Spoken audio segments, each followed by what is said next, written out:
Hello, good evening, नमस्कार। पहला भारतीय है जो स्पेस टूरिस्ट बनने जा रहे हैं, यानी अंतरिक्ष टूरिस्ट बनने जा रहे हैं, यात्री बनने जा रहे हैं। उनका नाम है गोपी थोटाकुरा, यानी Gopi Thotakura to be the first Indian space tourist. अब यहाँ पे जो कीवर्ड है वहां हम लोगों को समझना है। अगर स्पेस टूरिस्ट है मींस स्पेस टूरिज्म होगा, स्पेस टूरिज्म। अब स्पेस टूरिज्म में दो वर्ड है, स्पेस और टूरिज्म। इसके अलावा Gopi Thotakura to be the first Indian, तो गोपी थोटाकुरा कौन है? स्पेस टूरिज्म कितने प्रकार के होते हैं? इफ द गोपी थोटाकुरा अगर फर्स्ट इंडियन है तो क्या इससे पहले कितने लोग गए हैं? कोई और इंडियन है जो कि स्पेस टूरिस्ट बने हैं? चलिए सारी चीज समझने का प्रयास करते हैं, लेकिन उससे पहले चलिए शुरू करते हैं न्यूज। चलिए, एंटरप्रेन्योर्स यानी उद्यमी और पायलट हैं, दोनों हैं ये गोपी थोटाकुरा। वो बनेंगे फर्स्ट इंडियन, अभी लॉन्च नहीं हुआ है, फर्स्ट इंडियन जो कि स्पेस में जाएंगे एज ए टूरिस्ट बन के, साइंटिस्ट या एस्ट्रोनॉमर नहीं, टूरिस्ट बन के। और उस मिशन का क्या नाम है? NS-25 mission. यह किस कंपनी का है? ब्लू ओरिजिन का।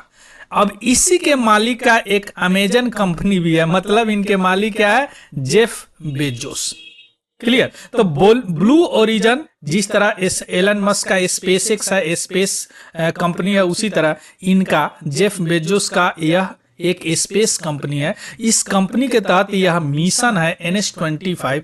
इसमें 6 यात्री जा रहे हैं, उसमें से एक हमारे इंडियन थोटाकुरा गोपी थोटाकुरा भी हैं। अगर यह मिशन सक्सेसफुल हो जाता है तो थोटाकुरा सेकेंड इंडियन होंगे जो स्पेस में जाएंगे। ध्यान से समझिएगा, सेकेंड इंडियन होंगे जो स्पेस में जाएंगे, है ना। अब first Indian as a tourist जाएंगे, है ना, तो कंफ्यूज नहीं होंगे।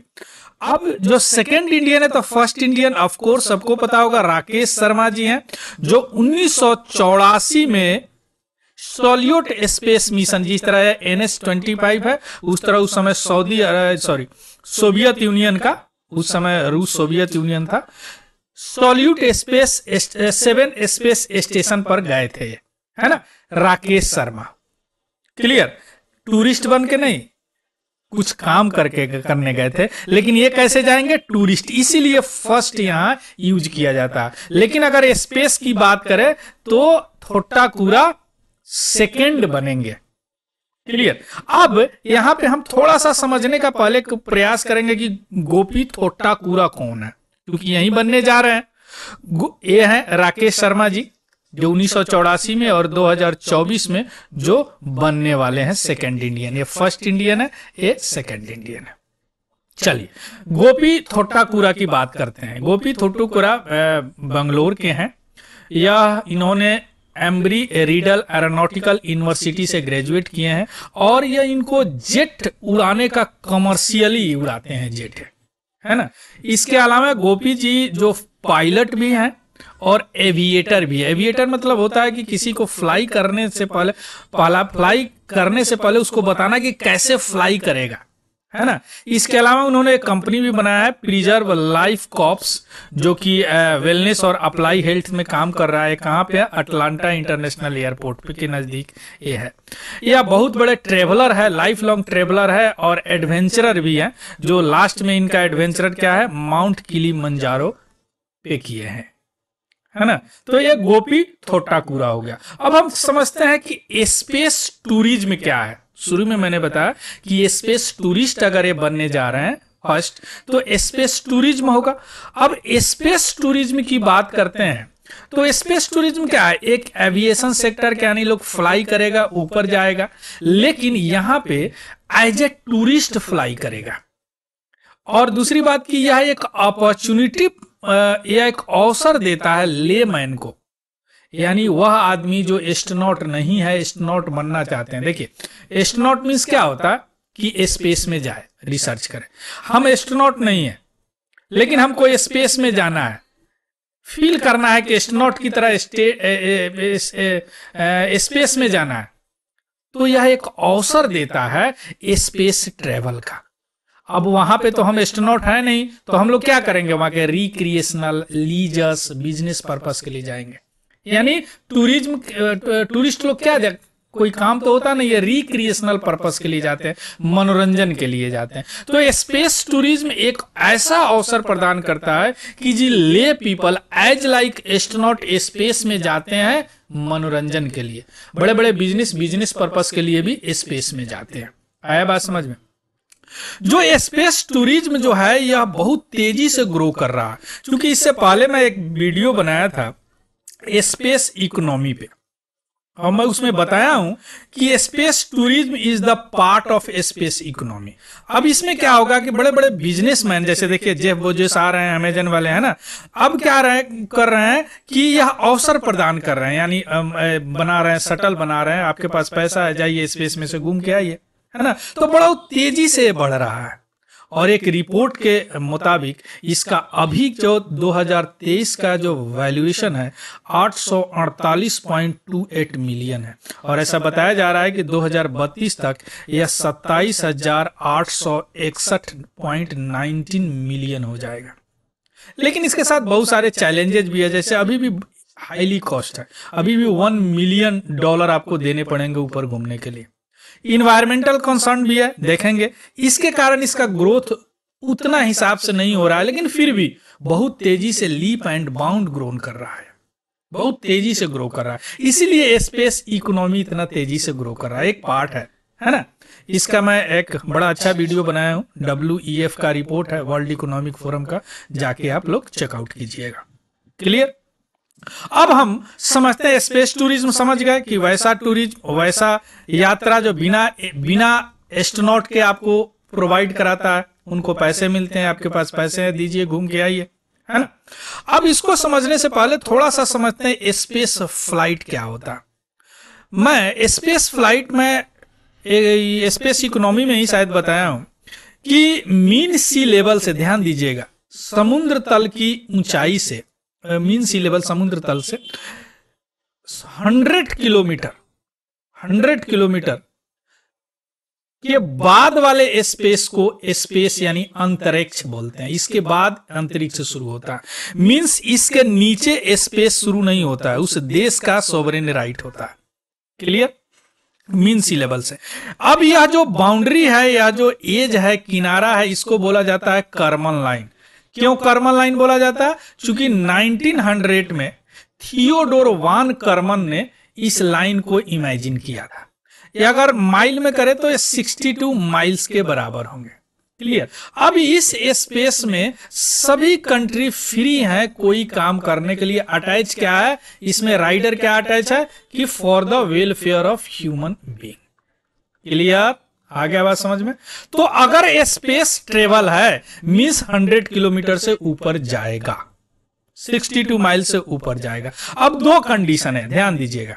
एक कंडीशन यह है, मान लीजिए कि एक कर्मन लाइन हो गया। एक कंडीशन यह है कि यहां से कोई फ्लाइट गया और या कर्मन लाइन से आगे गया तो स्पेस हो गया, और फिर यहां आके उतर गया कहीं, यानी वेटलेसनेस, यहां पे भारहीनता, स्पेस में घूम के आ गया। एक तो एक सिचुएशन है। दूसरा सिचुएशन है, जैसे देखिए एक अर्थ है, यहां से फ्लाइट गया और अर्थ का चक्कर लगाया 2-3 दिन और फिर यहां आके गिर गया। क्लियर? अब चक्कर लगाने के लिए क्या करना होगा? अब चक्कर लगाने के लिए अब कोई अगर चीज अगर चक्कर लगा तभी लगाएगा जब इसका ग्रेविटेशनल जो पुल है, ग्रेविटी है, इसको इसका हॉरिजेंटल स्पीड जो है वह बैलेंस कर दे। यानी ये खींचना चाहे लेकिन इतना स्पीड हो कि खींच नहीं सके। यह लगभग 28,000 किलोमीटर, 27 किलोमीटर पर सेकेंड होता है, पर आवर होता है सर, है ना। और ये डिपेंड करता है, क्योंकि जैसे जैसे अब आगे बढ़ेंगे ना, ग्रेविटी कम होता चला गया तो इसका हॉरिजेंटल स्पीड कम हो जाएगा, है ना। तो इतना करना पड़ेगा आपको, है ना। 28,000 किलोमीटर पर आवर आपको देना पड़ेगा। तो अब इस स्पेस फ्लाइट को, अब इस स्पीड को बोलते हैं क्या? Orbital speed. ध्यान से समझिए एक एक चीज, ऑर्बिटल स्पीड। अब अगर कोई फ्लाइट गया, ऑर्बिटल स्पीड नहीं गेन किया और आ गया, तो यह क्या होगा? सब ऑर्बिटल फ्लाइट हो गया। यानी ऑर्बिटल स्पीड गेन नहीं किया तो घुमा ही नहीं, सब ऑर्बिटल फ्लाइट। और यह अगर घुमा तो इसको बोलेंगे ऑर्बिटल फ्लाइट। तो दो तरह के स्पेस में फ्लाइट होते हैं। जैसे हमारा जो सैटेलाइट होता है वो ऑर्बिटल फ्लाइट होता है। क्लियर? अब हम आते हैं टाइप ऑफ एरा। ये घूमेगा पूरा अर्थ में और ये ऐसे गया और ऐसे आ गया, सब ऑर्बिटल स्पेस फ्लाइट, है ना। थोड़ा सा सब ऑर्बिटल देखिए, डिफिनीशन है 62 माइल 100 किलोमीटर। यहां से गया रॉकेट और यहां से आके गिर गया, है ना। अगर यहां से गया और अर्थ का चक्कर लगाने लगा तो that is orbital flight. Orbital क्यों? चूंकि ऑर्बिटल स्पीड गेन किया। ऑर्बिटल स्पीड क्या है? वह स्पीड जो ग्रेविटेशनल पुल को कैंसिल कर दे, है ना। चलिए, अब टाइप ऑफ स्पेस टूरिज्म। तो स्पेस में आप देखें फ्लाइट दो तरह से जा रहा है। इसका मतलब मेनली दो तरह की टूरिज्म होगी स्पेस फ्लाइट में।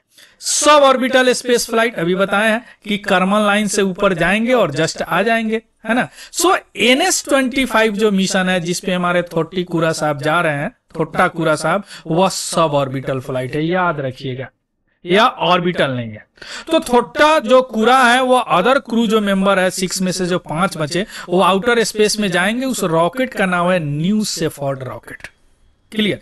इससे पहले एक और थे, यूके के ही है, VSS यूनिटी कंपनी का नाम है, रॉकेट का नाम है, और इस कंपनी का नाम है विर्गिन गैलेक्सी। उन्होंने भी सब ऑर्बिटल फ्लाइट 11 जुलाई 2021 को किए थे, उड़ाए थे, जिसमें से सिरिसा बंडला एक इंडियन लेडी थी, वो गई थी।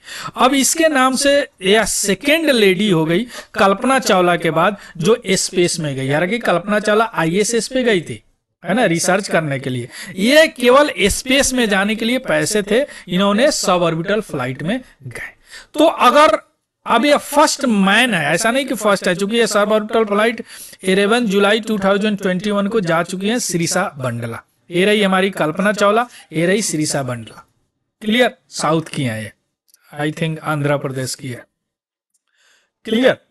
अब यहां पे आते हैं सब ऑर्बिटल फ्लाइट। अब ये देखें सब ऑर्बिटल फ्लाइट मींस क्या हो गया? Orbital flight, sorry. एक कर्मन लाइन से ऊपर जाएंगे, 2-3 दिन घूमेंगे और फिर या 1 वीक तक घूमेंगे, फिर आ जाएंगे, है ना। जैसे 20 सितंबर 2021 को पहली बार ऐसा space orbital flight SpaceX falcon 9 rocket के द्वारा भेजा गया, जिसमें से 4 आदमी थे। इस मिशन का नाम था इंस्पिरेशन 4 मतलब 4 आदमी थे। इंस्पिरेशन इसीलिए किया गया था कि इनसे जो पैसा एलन मस्क कमाए थे वह किसी हॉस्पिटल को दे दिए थे। यह दुनिया का पहला all civilian human space flight है, याद रखिएगा, है ना। और 160 किलोमीटर गए थे, यानी स्पेस में तो गए, और 3 दिन घूमे, यानी 15 को लोग गए थे। कहाँ लिखा हुआ? 15 को, सॉरी ये 15 है, सॉरी ये 15 को गए थे और 18 को लौट आए। उसके बाद में एक नया स्पेस टूरिज्म इमर्ज हो रहा है, लूनर स्पेस टूरिज्म। अभी तक ऐसा कोई गया नहीं टूरिस्ट, एज ए टूरिस्ट, जो कि फुल ट्रिप मून का कराएंगे। आने वाला समय में ये भी हो सकता है ना। अब हम देखते हैं कि यह क्या फैक्टर है जो इतना तेजी से स्पेस टूरिज्म बढ़ रहा है। तो ऑफ कोर्स टेक्नोलॉजी में एडवांसमेंट हो रहा, रीयूजेबल रॉकेट बन रहा, है ना, इम्प्रूव्ड स्पेस। इस पे भी मैंने रीयूजेबल रॉकेट का एक टेस्ट सफल हुआ था, उस पे मैं वीडियो बनाया हूँ, चेकआउट कीजिएगा। पब्लिक को इंटरेस्ट हो रहे हैं, अवेयर हो रहे हैं स्पेस के बारे में, मीडिया कवरेज पूरा कर रहा है, बहुत सारे डॉक्यूमेंट्री बन रहे हैं जिसके कारण लोग अवेयर हो रहे हैं। डाइवर्स ऑफरिंग है, जैसे स्पेस में अभी होटल बन रहे हैं, लीजर टाइम या खाली टाइम स्पेस में लोग बिताना चाह रहे हैं, है ना। कॉस्ट रिड्यूस हो रहा है पहले के अपेक्षाकृत, है ना, लोगों के पास पैसे आ रहे हैं, है ना। बिजनेस मॉडल इनोवेटिव हो रहा है, चूंकि पार्टनरशिप में भी बहुत सारे इस तरह के स्पेस कंपनी बन रहा है। क्राउड फंडिंग हो रहा है। क्राउड फंडिंग मीन्स छोटे छोटे इन्वेस्टर फंड करते हैं ना। इसके अलावा गवर्नमेंट सपोर्ट कर रहा है, इंसेंटिव दे रहा है प्राइवेट कंपनी के, रेगुलेटरी फ्रेमवर्क आ रहा है, इसके कारण यह सेक्टर ग्रोथ हो रहा है। अब ग्रोथ के साथ साथ चैलेंजेस भी है। चैलेंजेस मेनली चैलेंज अभी तक समझ गए होंगे, यह बहुत महंगा है, एक्सपेंसिव है। चाहे अभी भी आपको कम से कम $1 मिलियन देना पड़ेगा स्पेस में जाने के लिए, जो बहुत सारे लोग के लिए यह पॉसिबल नहीं है। ऑलमोस्ट सबके लिए, इंडिया में तो बहुत लोगों के लिए, ऑलमोस्ट एवरीवन के लिए पॉसिबल इम्पॉसिबल है। दूसरी बात कि यह इन्वायरमेंटल डैमेज करता है। बहुत सारे स्टडी ऐसे बोले हैं, जैसे जो रॉकेट जाता है ना, बहुत सारे गैस और सॉलिड केमिकल इमिट करते हैं इन्वायरमेंट में, अपर एटमॉस्फेयर में जाते हैं, है ना। दूसरा हो गया इन्वायरमेंट कंसर्न। तीसरा सेफ्टी भी है इसका। हालांकि बहुत सारा सेफ्टी का ध्यान रखे जाते हैं, लेकिन फिर भी एक डाटा है इंटरनेशनली कि लगभग 3% लोग मर जाते हैं जो जाते हैं, यानी 100 में 3 आदमी मर जाते हैं, जो कि अभी भी इसको हाई फैटेलिटी रेट बोलेंगे, है ना। तो ये सारी चैलेंजेस है। अगर ये सब ठीक ठाक होता है तो थोटाकुरा साहब फर्स्ट इंडियन होंगे जो स्पेस में जाएंगे एज ए स्पेस टूरिस्ट, है ना। और यह स्पेस टूरिज्म का कौन सा टाइप है? सब ऑर्बिटल, याद रखिएगा, ऑर्बिटल नहीं है, यानी यह घूमेंगे नहीं, अर्थ के चारों तरफ जाएंगे टू फील वेटलेसनेस, भारहीनता फील करेंगे और लौट आएंगे। Clear? So this is all about the news. यह पीडीएफ मैं अपने Telegram channel Tiwari general study पे डाल दूंगा, वहां से देख लीजिएगा, उसको भी ज्वाइन कर लीजिएगा। अगर यह वीडियो इन्फॉर्मेटिव लगा हो तो प्लीज इसको लाइक, शेयर और सब्सक्राइब जरूर कीजिएगा। यहां तक पहुंच गए तो कमेंट जरूर कीजिएगा और फीडबैक वगैरह बताइएगा। So thank you, have a good day and happy learning. Thank you.